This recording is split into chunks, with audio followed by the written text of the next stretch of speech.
Come on, bub. Here is Bub.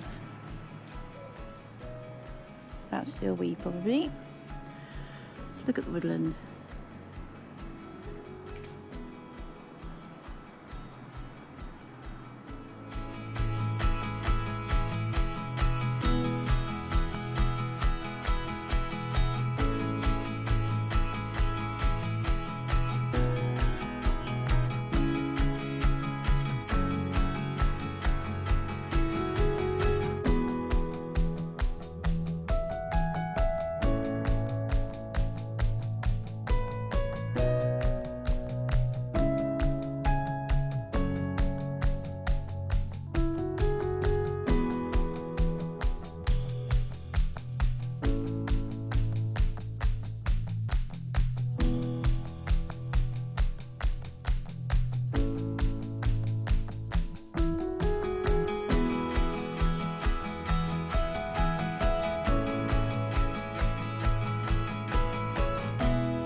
It's time for another terrible review. In which it's not the films that are terrible, it's the review. Just keeping an eye on Frank because he's been a bit weird. And if there's an area he has weed before.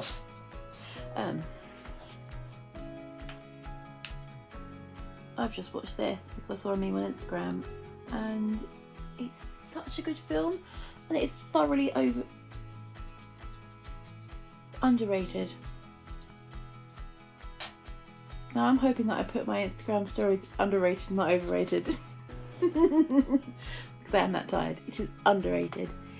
By the looks of it, it's from 2005. The animation is atrocious, really, for 2005. Shrek's animation is so much better, and that's 2001, I think.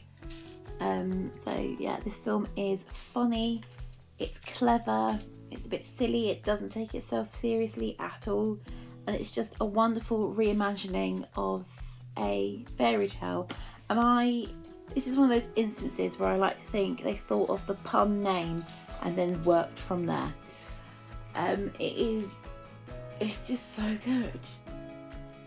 I mean, you've got all the classics. You've got Granny, you've got Red Riding Hood, you've got the Woodcutter, and you've got the Wolf. I mean, this over here is Detective Flippers.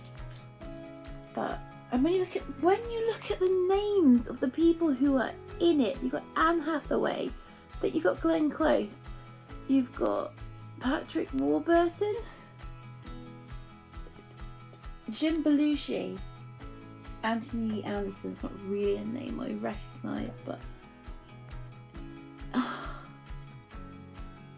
it is good. And it's just like, I sing the Schnitzel song from it over and over again. I don't really want to give spoilers away because it is something that has, you know, a story that I don't want to spoil. I'll read you what's on the back. Everyone knows the story of Little Red Riding Hood, or so they think. No one has ever seen their favourite fairy tale quite like this. Turned upside down, inside out, and reinvented with the latest computer animation as a comedy caper that will have the whole family in stitches. At last, we can all discover the real story behind the legend. How Little Red, Granny, the Woodsman and the Wolf were all suspects in the crime that rocked the fairy tale world. You thought you knew them well, but none of these fairy tale characters are quite what they seem. How sweet and innocent is Red really? Is the wolf as big and bad as you always imagined? The very basic storyline is Red is going up to see Granny in the woods, just like the traditional, but it's to kind of protect themselves from what is called as the Goody Bandit? Yeah, there's someone going around stealing all the recipes from all the various bakeries and cafes and things like that in the fairy tale woodland.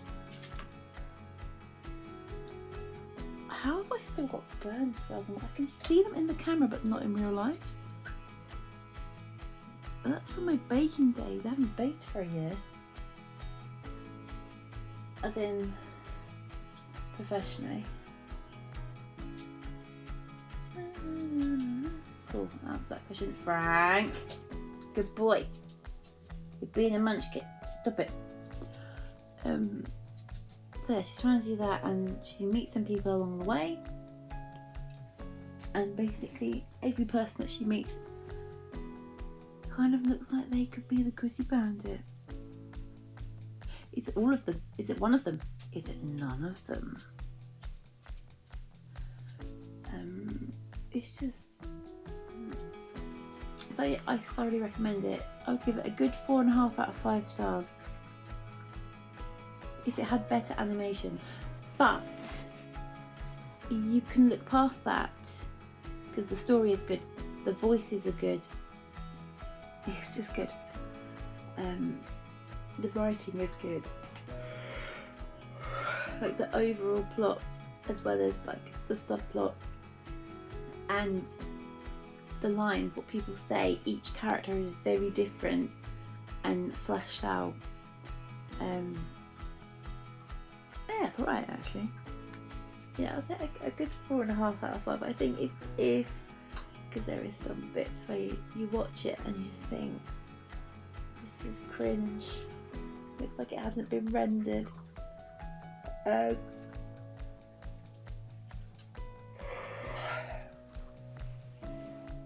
it's one of those films that I don't know, did it even get a theatrical release? Was it a straight to DVD film? It doesn't sort of imply. He's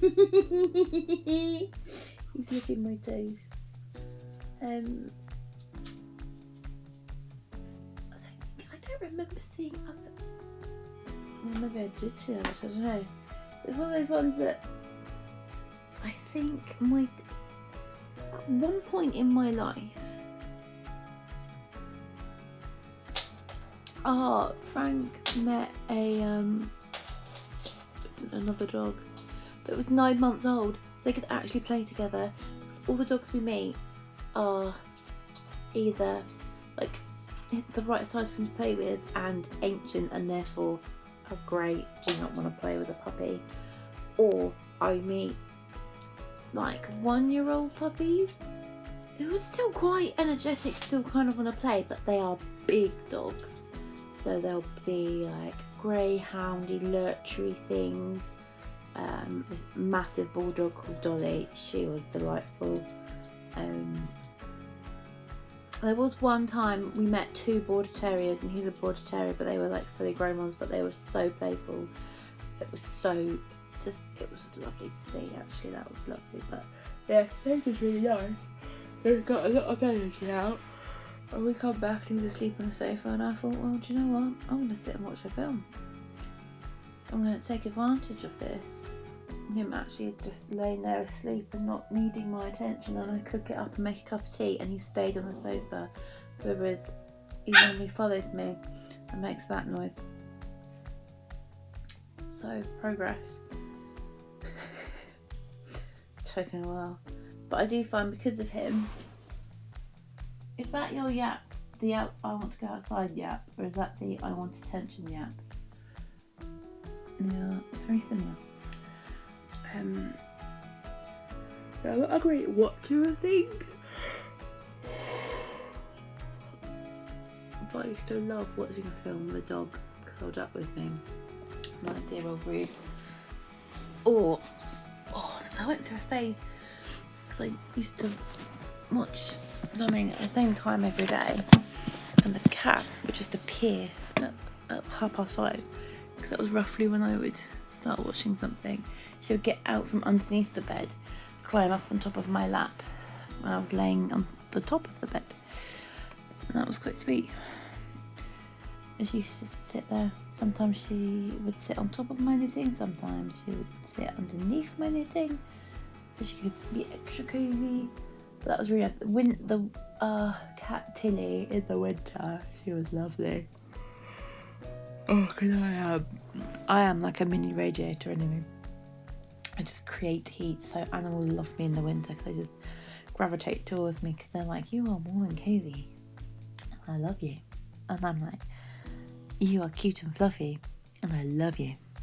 And we do that little TikTok sound of, do you want to form a coalition? I guess, yes I do.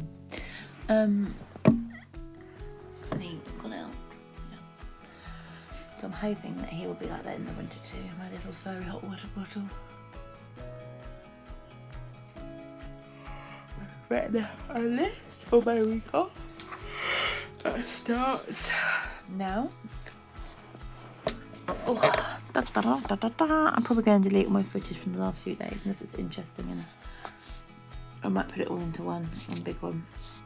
I've got a failed Teenage Mutant Ninja Turtle. It's a bit of a female one, or it could be a male one. Or now I want to think of it as Dr. Frankenfurter. Don't hurt her, Frankfurter. I see you quiver, anticipation.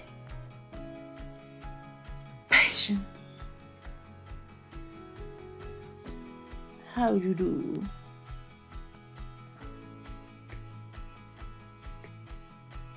I see you met my faithful handyman. I've got a very exciting week off. Well, some highlights are clean the washing machine and pull out that thing that you're supposed to pull out every so often and leak water all over the floor. Get the thing out from behind the sofa. Wash the bedding. Wash the doormat. Catch up on washing. Because all the time I'm washing these other things, I can't put normal washing through the routine. But there is like stuff like rhubarb custard cupcakes I want to play with and just tidy up under the cupboard underneath the sink, because I just keep putting stuff under there and hoping for the best. So I need to go through that and tidy it up a bit. So yeah, there's some really not exciting things, and then there's some slightly less not exciting things on there. I haven't got much money, let's be honest. What I've got I need to save so that I've got some in the kitty for Christmas, because yes, it's August, we need to discuss Christmas. So that's my life. Oh, I finished. It's underneath the hoodwink. I finished this book. One day I'll learn. Not today, not today. Let's finish this. Lies the Mushroom Pickers Told by Tom Felton. I don't know what I was expecting. Oh, it was read by Jack Reynolds. I don't know what I was expecting. It was just in the Audible included, and it sounded vaguely interesting. I mean, to be fair, the name got me interested in it. Part human comedy and part history. Part human comedy and part mystery. A story about what holds a village together and what keeps people apart. And it's just they're going through the story, but I was curious because it took me a while, even though I'm pretty sure they tell you quite early on that the journalist in the future is one of the little boys from the past. I'm pretty sure they tell you that quite early on, but it took a while for that to sink in, for me to understand. The kids I don't think they witnessed the death, I think they witnessed the aftermath of the death, and they overhear some conversations, so they know the truth, but they also know that they trust the people who are trying to cover it up as they are doing the right thing, so they follow their lead, basically.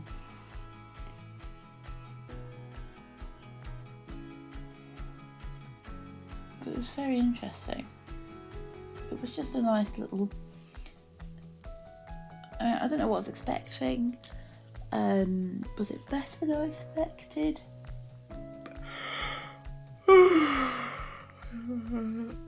Can I see my own review? I can't remember what I wrote.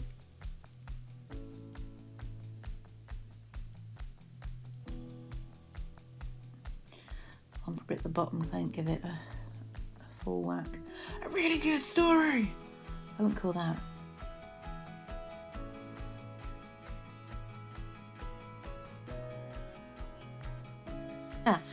Someone else gave it a 1 star and titled to the review is Good Groove. Then you managed 2.5 hours of it. Oh, there's quite a few. Yeah, I found the supposed sexy love scene a bit weird too. Very mixed reviews. Each one, you'll get a positive, a negative, positive, negative. It is very. But I could attain to that. Where's my review? Or do you have to get looked at? Oh.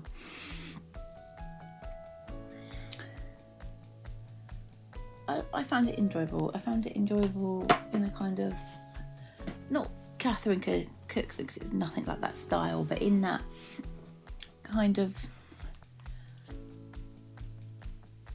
Actually, cause whilst I was watching it, whilst I was listening to it, I did have connotations of the TV show that was called Born and Bred, where you had a father-son doctor in like the 50s or 60s, and I think the son, he's been doctoring in like a city, and then he comes back to the village he's from, and he has to reacquaint himself with village life, and like it did make me think of that, which was a wonderful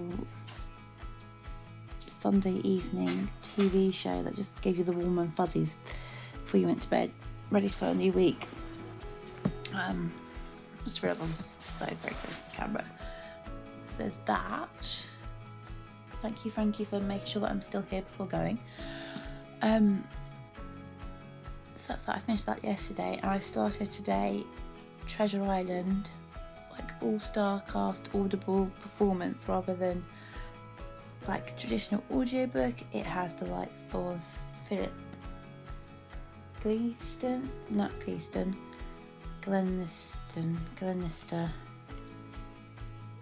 Either the guy from Hustle or the guy from Hustle's brother. That is how we refer to Philip Glenister. So I didn't even, it took me a second. So I think it's the guy from Hustle's brother. So it'd be the one from Life on Mars. I think that's on here. It's under Not Started for some reason.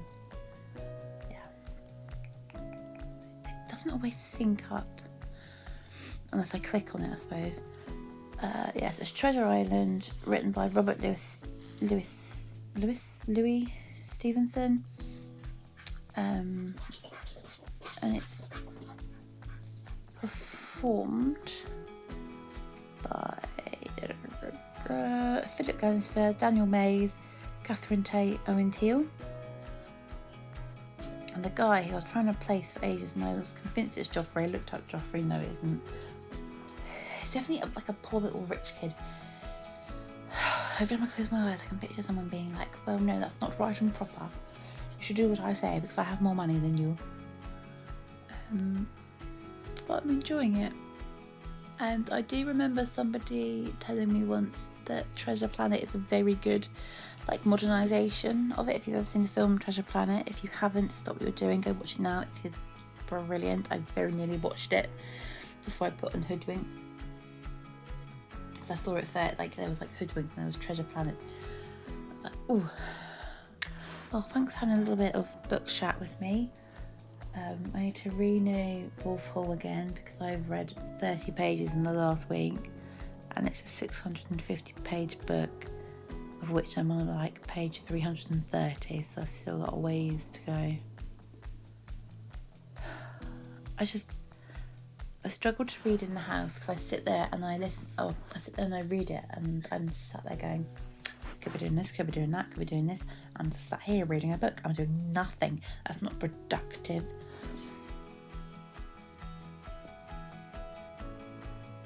So I have to go for a walk to my favourite bench with a coffee. I have to sit and read. Ooh, when does the sun come up? It's my week off. And obviously the dog is used to me going to work at 3 o'clock in the morning. I don't want him to get too used to me being home like all week.